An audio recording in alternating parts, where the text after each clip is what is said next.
I saw AOC come out and sort of make this thing about canceling student debt. I Oh saw you boy. tweeted Yeah. about it. What Yeah.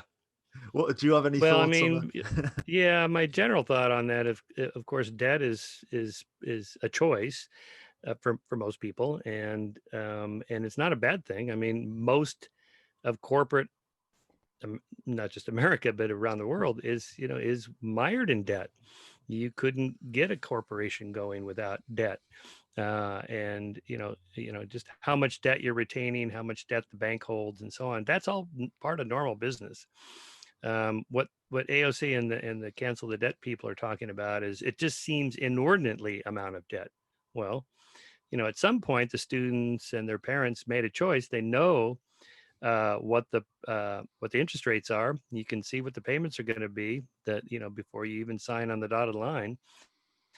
Tell you this is what the monthly is going to be, and it's going to take you 30 years to pay it off, and we're going to make three times what the original loan was. And you go, well, okay, I guess I'm going to do it anyway. That's a volitional choice. I think what bothers me about the cancel the debt people is a couple things. Is the assumption that people don't have free will, that they're not volitional beings. They're kind of forced by the system into having to have a college education, and go to this expensive 4-year college and spend $250,000 or whatever. uh, None of this is true. I mean, you don't have to go to college.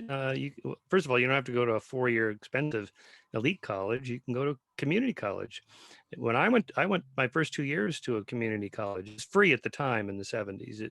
That costs now, but it's super cheap, and you get the best. You get as good an education at a community college as anywhere else in terms of the quality of the professors and the teaching. And what you're taking your first 2 years is just GE anyway, general education stuff. You can take calculus or chemistry or intro psych or intro geology or whatever from anybody. It doesn't have to be, a top geologist at Harvard or UCLA. And in any case, in most of those examples, you're not getting that professor.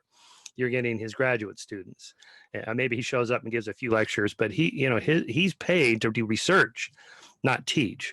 And teachers at community colleges, they're paid to teach. They're not even really supposed to be doing research, or if they do, they do it on their own time and their own dime. They're not paid for that. So why not do that and then go to a state college or state university? Again, super cheap relative to the privates. And even though the big state systems like the University of California system, UCLA, for example, they've gotten a lot more expensive, they're still way cheaper than private colleges. I mean, most of the cost you see, and maybe they cost 25, 30,000 a year. Most of that's room and board. Well, you have to eat and live somewhere anyway. So that's not kind of an add-on unfair cost. That you're gonna, whatever you do in life, you're gonna have to eat and live somewhere. So you're gonna be paying for that anyway.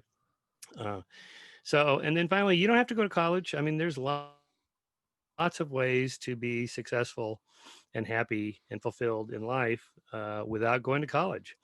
There's always been that assumption, you got to go to college.